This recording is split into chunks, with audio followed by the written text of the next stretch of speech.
Manufacturing overhead का हिस्सा बनाएंगे। ये 3 कॉस्ट मिलकर डायरेक्ट मटेरियल, डायरेक्ट लेबर और मैन्युफैक्चरिंग ओवरहेड, इन 3 कॉस्ट को कंबाइन करके मैन्युफैक्चरिंग कॉस्ट बनती है, जो कि प्रोडक्ट कॉस्ट भी कहलाती है। अब उसके बाद नॉन मैन्युफैक्चरिंग कॉस्ट में क्या क्या चीजें आती हैं? तो नॉन मैन्युफैक्चरिंग कॉस्ट के अंदर, नॉन मैन्युफैक्चरिंग कॉस्ट में सेलिंग एक्सपेंस और एडमिनिस्ट्रेटिव एक्सपेंस आते हैं। जैसा कि आपके पास अभी स्क्रीन पे शो हो रहा है कि नॉन मैन्युफैक्चरिंग एक्सपेंस में सेलिंग एक्सपेंस है लेफ्ट साइड पर और एडमिनिस्ट्रेटिव एक्सपेंस है।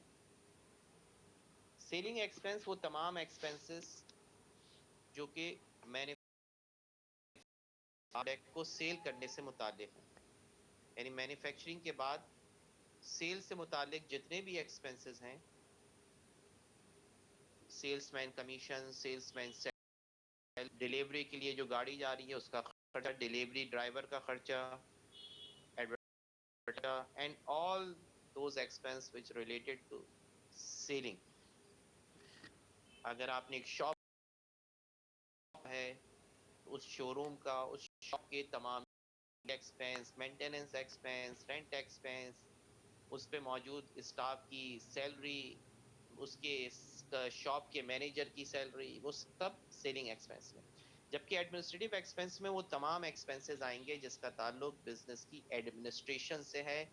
जो एडमिनिस्ट्रेशन ऑफिस है या हेड ऑफिस है, उस एडमिनिस्ट्रेशन के अंदर मौजूद एडमिन स्टाफ की सैलरी, जहां पर आपने ऑफिस खोला हुआ है एडमिन ऑफिस, उसकी इंश्योरेंस, उसके एसेट्स की डेप्रिसिएशन, वो तमाम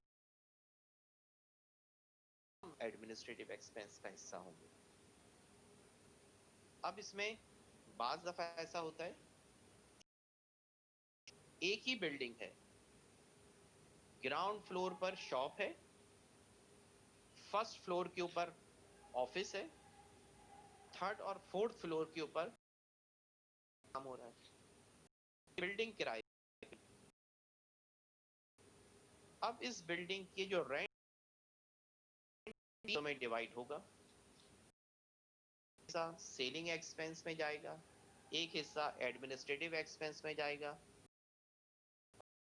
मैन्युफैक्चरिंग एक्सपेंस में फैक्ट्री ओवरहेड में जाएगा, मैन्युफैक्चरिंग ओवरहेड में जाएगा। यूजेज पर होगा, कितना पोर्शन सेल में इस्तेमाल हो रहा है उतनी परसेंटेज। मिसाल के तौर पे 4 में से एक पोर्शन सेल में, एक एडमिनिस्ट्रेशन ऑफिस में और 2 पोर्शन मैन्युफैक्चरिंग में, तो 25% रेंट सेलिंग एक्सपेंस में जाएगा, ऑफिस के एडमिनिस्ट्रेटिव एक्सपेंस में जाएगा, और 50% रेंट मैन्युफैक्चरिंग ओवरहेड में जाएगा। इसी तरह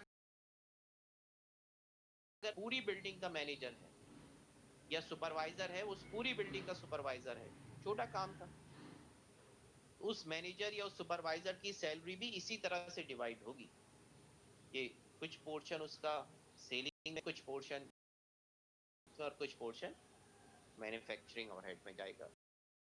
कि कुछ कॉमन एक्सपेंस भी होते हैं, लेकिन उनको अलग अलग करना अकॉर्डिंग टू परसेंटेज जरूरी होता है कॉस्ट की क्लासिफिकेशन के लिहाज से।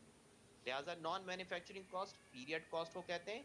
इसकी खासियत ये होती है, इसकी करेक्टरिस्टिक्स ये होती है कि नॉन मैन्युफैक्चरिंग कॉस्ट रिलेटेड होती है सिर्फ और सिर्फ करंट अकाउंटिंग पीरियड से।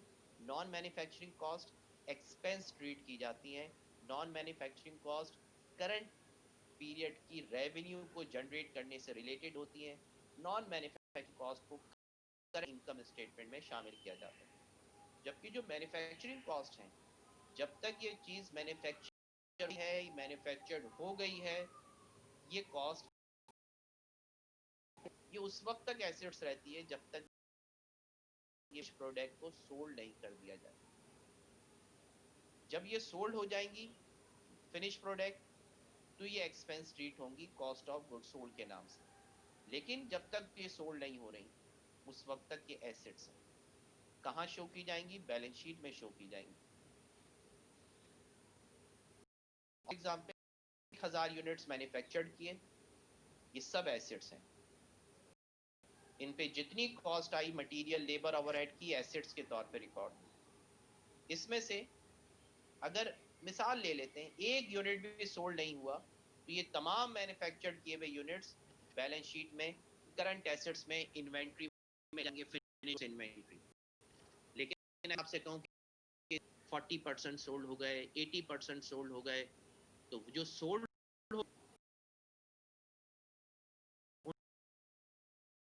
इन्वेंट्री में कॉस्ट बैलेंस शीट। तो ये डिफरेंस भी जहन में रखना है कि पीरियड कॉस्ट में जो कॉस्ट अगर हो रही होती है रिकॉर्ड एज एन एसेट्स, और प्रोडक्ट पीरियड कॉस्ट में जो नॉन मैन्युफैक्चरिंग कॉस्ट रिकॉर्ड होती है रिकॉर्ड एज एन एक्सपेंस। जो कॉस्ट रिकॉर्ड होती है मैन्युफैक्चरिंग की रिकॉर्ड एज एन एसेट्स। अब उसके बाद अगर आप अपनी स्क्रीन पे देखें, जो मैंने स्क्रीन शेयर की भी है, मैन्युफैक्चरिंग कॉस्ट की किस तरह से कैलकुलेशन की जाती है उसके बारे में। और उससे पहले यहाँ पर अगर आप देखें, ये जो ये स्पॉट है,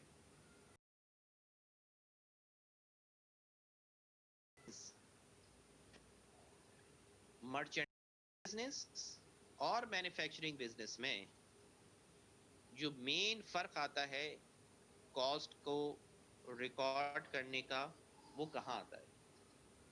मिसाल के तौर पर अगर आप इस तरफ निगाह डालें इनकम स्टेटमेंट की तरफ, तो इनकम स्टेटमेंट में, कंसाइज इनकम स्टेटमेंट में sale minus cost of good, फिर ग्रॉस प्रॉफिट आ जाएगा। लेकिन ये जो कॉस्ट ऑफ गुड सोल्ड है, ये कॉस्ट ऑफ गुड सोल्ड किस तरह कैलकुलेट होती है, ये cost of good sold merchandising और मैन्युफैक्चरिंग बिजनेस में अलग तरीके से सोल्ड होती है। ये कॉस्ट ऑफ गुड सोल्ड, इस कॉस्ट ऑफ गुड सोल्ड को निकालने का मर्चेंडाइजिंग बिजनेस में अलग तरीका है, मैन्युफैक्चरिंग बिजनेस में अलग तरीका है। अगर हम इसमें देखें मर्चेंडाइजिंग बिजनेस में, ये कॉस्ट ऑफ गुड सोल्ड निकालने के लिए बिगिनिंग इन्वेंट्री में से, बिगिनिंग इन्वेंट्री में कॉस्ट ऑफ गुड्स परचेज्ड को ऐड किया जाता है, यानी नेट परचेजेस को, और एंडिंग इन्वेंट्री को, जिसका ये फार्मूला भी लिखा हुआ है। Beginning inventory, merchandise inventory beginning plus cost of goods purchased minus merchandise inventory, ये एंडिंग, ये है मर्चेंडाइजिंग बिजनेस। अब अगर इसको कंपेयर करें हम मैन्युफैक्चरिंग होगा, तो मैन्युफैक्चरिंग बिजनेस के अंदर यहाँ देखें, मैन्युफैक्चरिंग बिजनेस में तो cost of goods manufactured, cost of goods manufactured purchases, manufacturing business में हम परचेज कर रहे थे और यहाँ पर हम मैन्युफैक्चर कर रहे हैं, प्रोड्यूस कर रहे हैं।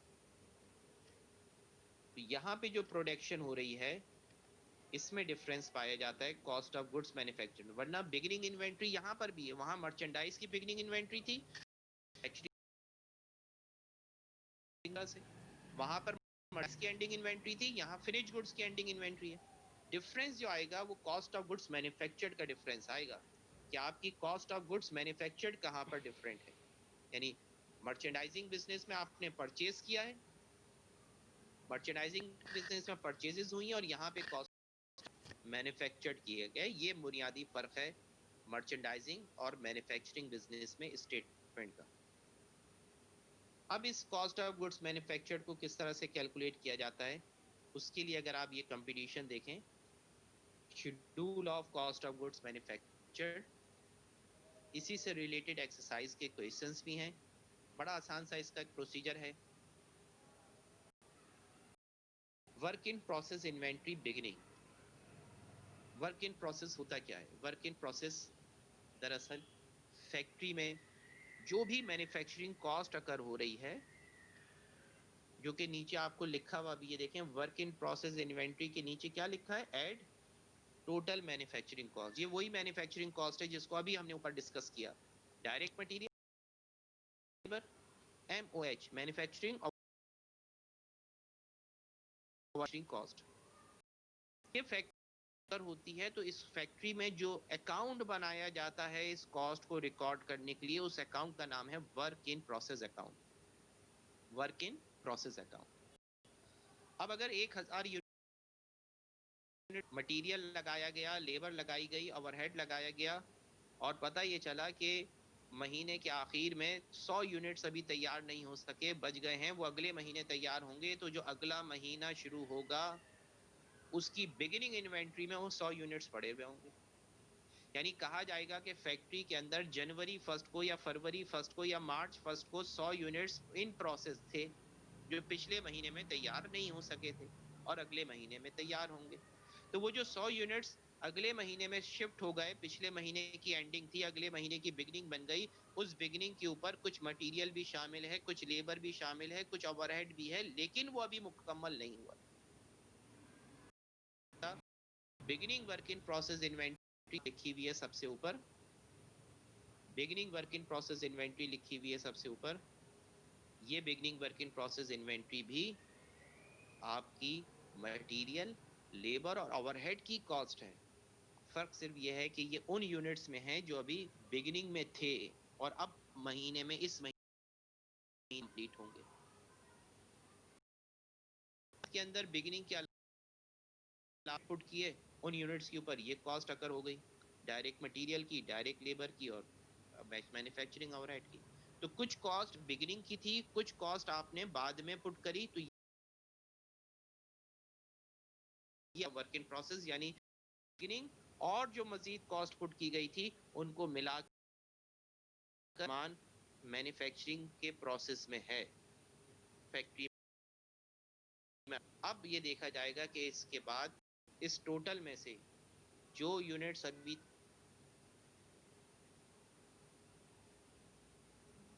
जो यूनिट्स तैयार नहीं हो सके उनकी कॉस्ट को कर देंगे माइनस, और जो यूनिट्स तैयार हो गए हैं उनकी कॉस्ट को शिफ्ट कर देंगे फिनिश गुड्स में, यानी वो तैयार होकर सेल होने के लिए चले गए। तो आप देखें, इस total cost of work in process में से एंडिंग इन्वेंट्री को हम लेस कर रहे हैं, यानी ये वो कॉस्ट है जो अभी कंप्लीट नहीं हुई।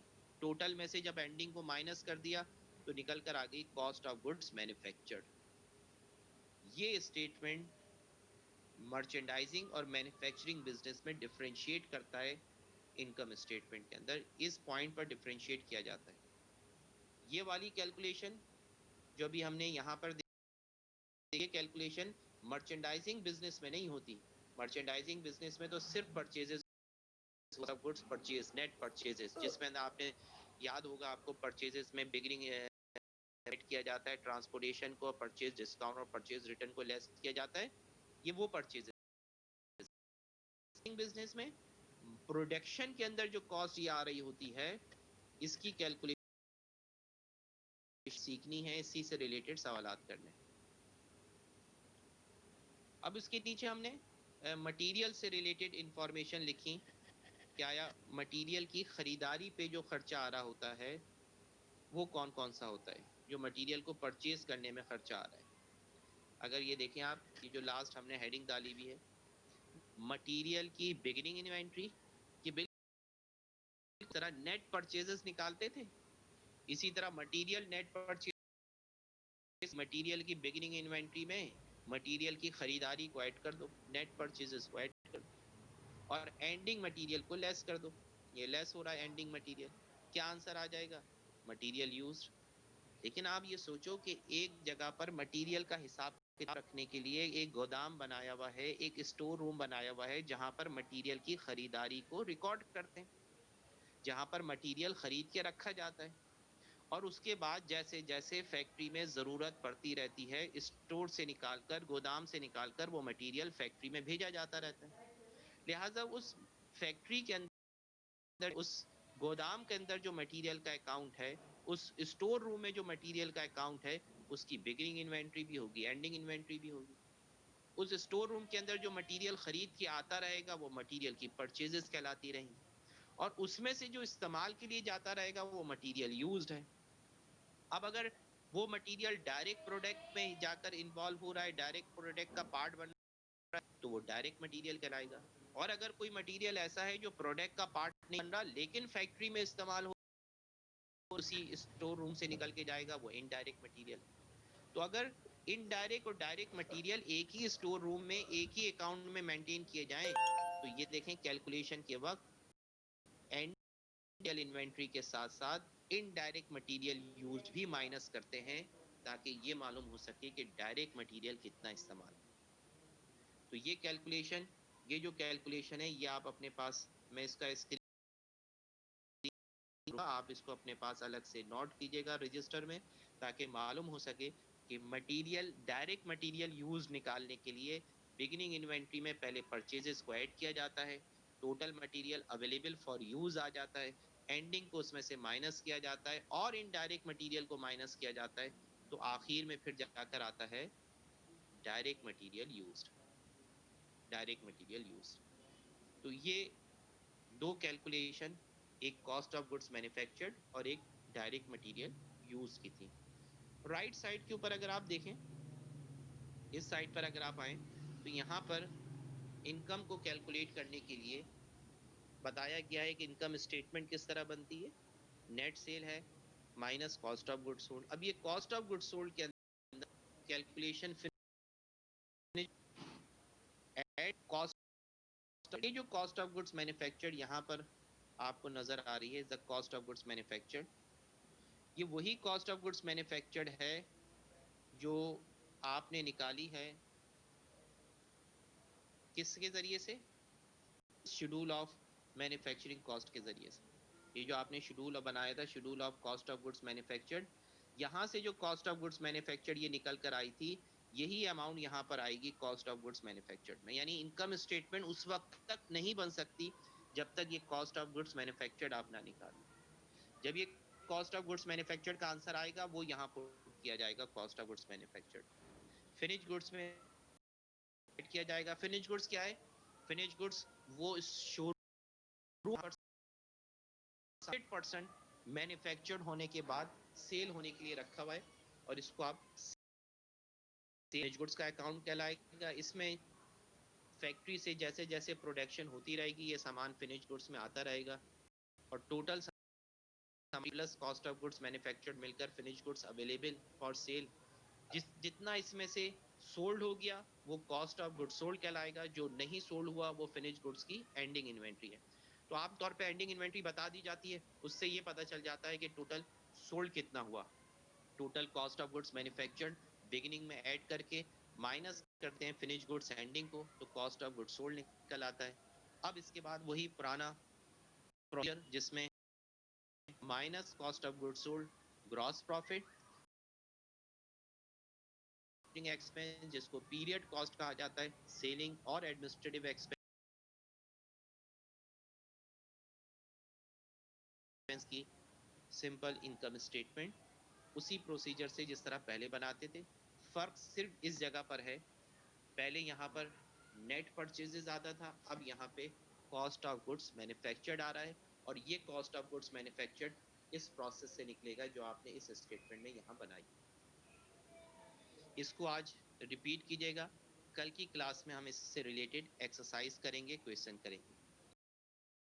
एक चीज इसमें जो हमें और शेयर करनी थी, प्रेजेंटेशन बैलेंस शीट में किस तरह की जाती है उससे रिलेटेड एक मैं आपको स्क्रीन शेयर कर रहा हूँ, उस पर आप देखिए कि इसकी प्रेजेंटेशन बैलेंस शीट में किस तरह से होती है।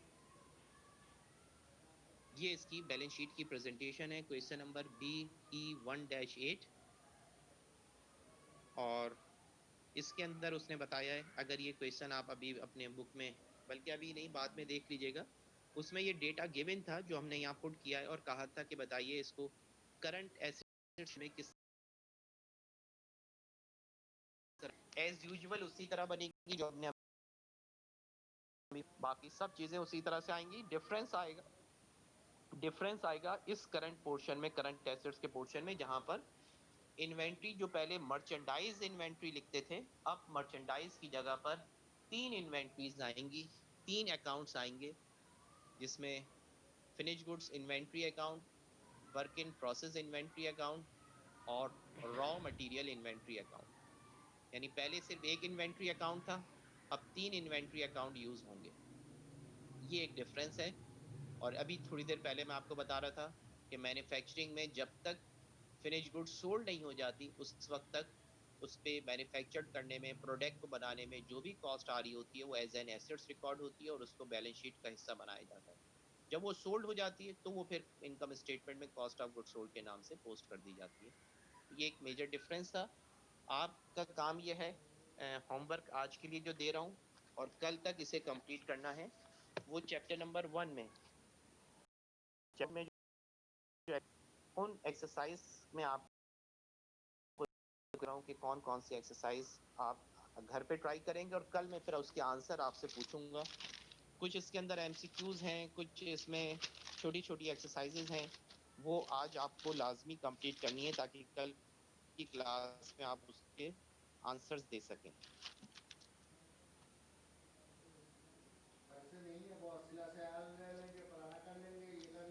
अपने पास नोट कर लीजिए, ब्रीफ एक्सरसाइज, ब्रीफ एक्सरसाइज,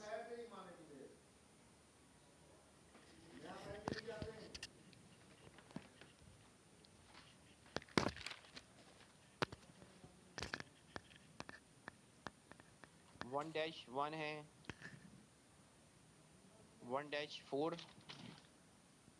1-5, 1-6, 1-7, 1-8, 9, यानी 1 से लेकर 11 तक हैं, सिवाय 2 और 3 के।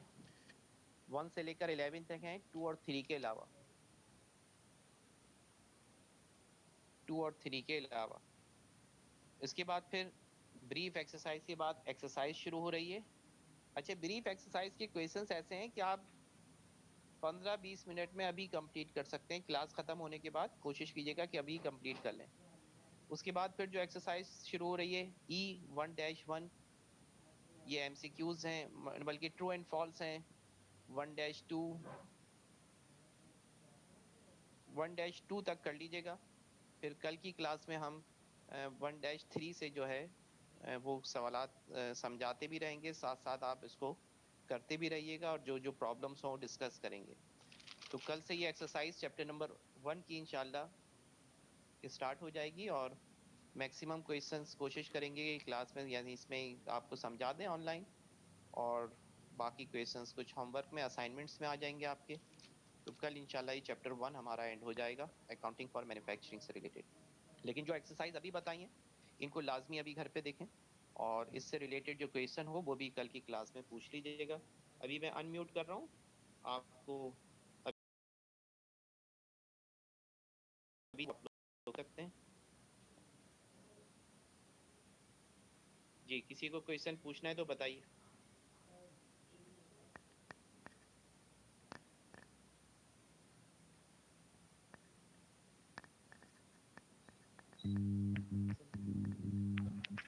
वन बाय वन पूछें।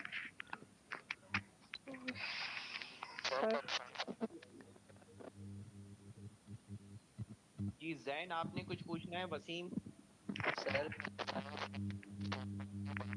आवाज क्लियर नहीं आ रही आपकी। अस्सलाम वालेकुम सर, वसीम बात कर रहा हूँ। जी वसीम। सर, ये आप जो नेक्स्ट लिंक भेजा था ना, उसमें लास्ट में FOH applied and actual discuss नहीं हो पाया था, वो क्लास डिसकंटिन्यू हो गई थी, तो प्लीज जरा वो रिपीट कर दीजिएगा, एक्चुअल एंड अवर। हाँ नहीं, असल में वो मैंने बताया भी नहीं है, वो मिस नहीं हुआ लेकिन मैंने बताया भी नहीं। Okay sir. और सर लास्ट जो पेज था उसमें जो संक कॉस्ट और दूसरी एक थी relevant cost, I think sir उसकी एक एक एग्जांपल देकर बताएंगे कि वो कौन सी कॉस्ट होती है, क्योंकि हाँ ये तो पता चल गया कि रिलेवेंट कॉस्ट पर डिसीजन जो है वो डिसीजन से चेंज हो सकती है, लेकिन सर किस टाइप के डिसीजन और किस तरह चेंज होगी, दरअसल एग्जांपल से क्लियर हो जाता नहीं। सही, मैं अभी दे देता हूँ उसके साथ। Okay sir, thank you. ठीक है। और एनी अदर क्वेश्चन? अस्सलाम वालेकुम सर। जी वालेकुम सलाम। सर ये क्लासिफिकेशन ऑफ कॉस्ट में सर जो पीरियड कॉस्ट है, काइंडली सर ये ज़रा समझा दीजिए तफक्कुर। ठीक है। Okay, thank you.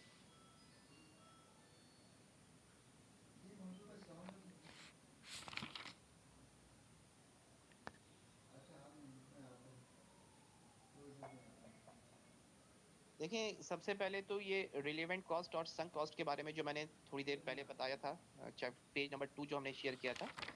Sunk cost जो है वो दरअसल इंक्रीमेंटल एनालिसिस का एक चैप्टर आएगा आगे चलकर, और उस इंक्रीमेंटल एनालिसिस के चैप्टर के अंदर हमें डिफरेंट ऑल्टरनेटिव्स दिए हुए होते हैं, और हमें ये देखना होता है कि हम किस ऑल्टरनेटिव को चूज करें।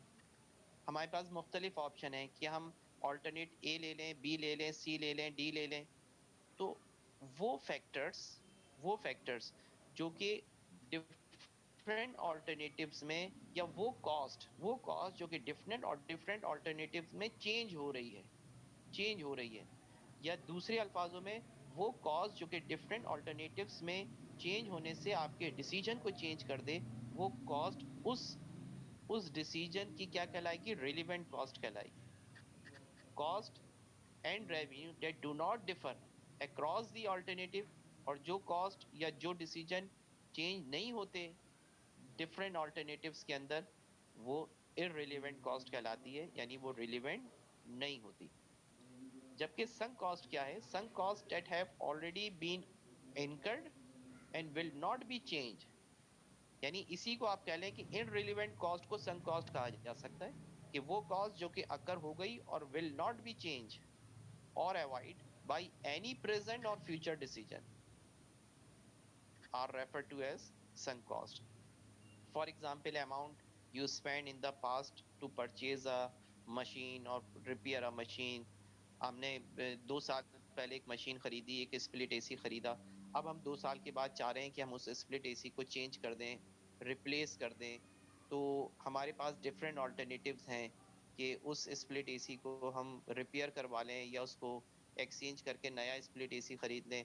तो अब इस डिसीजन में वो कॉस्ट जो कि पहले अकर हो गई थी, वो अब इसमें शामिल नहीं होगी, यानी जो कॉस्ट पहले अकर हो चुकी थी वो संक कॉस्ट कहलाएगी, क्योंकि फ्यूचर में अब जो डिसीजन लिया जा रहा है नए एसेट्स है, नए स्प्लिट एसी खरीदने का या पुराने स्प्लिट एसी को रिपेयर करवाने का, इस डिसीजन पर परचेजिंग कॉस्ट का कोई इफेक्ट नहीं आएगा, लिहाजा वो संक कॉस्ट कहलाती है। Sunk cost costs that have already been incurred and will not be changed or avoided by any present and future decision.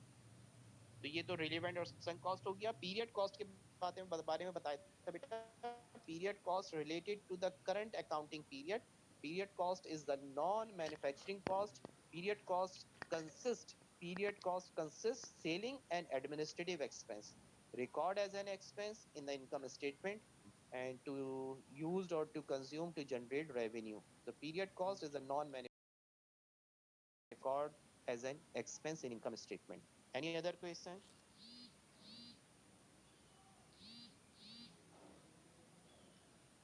ठीक है, क्लास का टाइम आई थिंक मजीद 40 मिनट्स कंप्लीट होने वाले हैं, तो जो मैंने एक्सरसाइज बताई हैं उसको घर में कंप्लीट कीजिएगा। इंशाल्लाह कल इसकी मजीद एक्सरसाइजेस करेंगे, लेकिन होमवर्क कंप्लीट करने से ये आपका रिवीजन हो जाएगा जो आज की क्लास में हमने डिस्कस किया था। मोहम्मद ताहा, आप कुछ पूछ रहे हैं? Yes sir, yes sir. Sir अस्सलाम वालेकुम। आवाज आ रही है आप लोगों को मेरी? मोहम्मद ताहा। अस्सलाम वालेकुम सर। अस्सलाम जीशान। अस्सलाम वालेकुम सर। सर जी जी बोलें। सर अटेंडेंस का प्रोसेस होगा यहाँ पे? मैंने सीआर को कह दिया है, बीएस के सीआर को भी वो अटेंडेंस। Okay sir, thank. दूसरी मैंने प्रैक्टिस मीटिंग को अपने ओरिजिनल नाम और आपका जो था उससे आप इसको ज्वाइन, अदरवाइज होगा ये कि आपकी अटेंडेंस नहीं लग पाएगी। सर कुछ स्टूडेंट्स रिकॉर्ड करना चाह रहे थे, लेकिन वो आपकी तरफ से ना अप्रूवल का कोई ऑप्शन है शायद वो नहीं मिल अभी तक रिस्ट्रिक्शन। मैं देख रहा था, मेरे पास वो कोई अप्रूवल का ऑप्शन आ नहीं रहा। मैं मजीद इसमें चेक कर लूंगा। अगर जैसे मुझसे वो पूछते हैं कि आप अप्रूव दे रहे हैं परमिशन, तो मैं दे दूंगा परमिशन, लेकिन ऐसा कोई ऑप्शन आ नहीं रहा मेरे पास अभी। थैंक यू सर, अगर वो मिल जाए तो प्लीज काइंडली वो हाँ कर दीजिए, बिल्कुल क्योंकि बिल्कुल, मैं रिकॉर्डिंग बिल्कुल इसको कर दूंगा। अस्सलाम रिकॉर्डिंग वालेकुम करने में सर। कोई मुझे ऑब्जेक्शन नहीं है। Thank you. सर अगर आप खुद से रिकॉर्डिंग कर दें और गूगल क्लासरूम में डाल दें, क्योंकि मतलब हमारा हेड तो मैं डिफरेंट क्लासेस ले रहा होता हूँ। मेरी सिर्फ आपकी क्लास नहीं होती ना, तो हर क्लास की 3-3 घंटे की रिकॉर्डिंग मेरे मोबाइल में अफोर्ड नहीं होती। अलाउ कर देंगे तो हम खुद रिकॉर्ड कर सकते हैं। Okay okay okay. Any other question? No sir.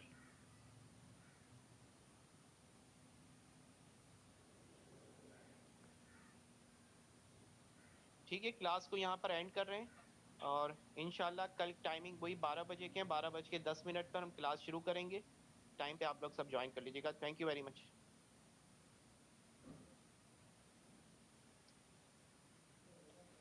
Allah Hafiz. Thank you.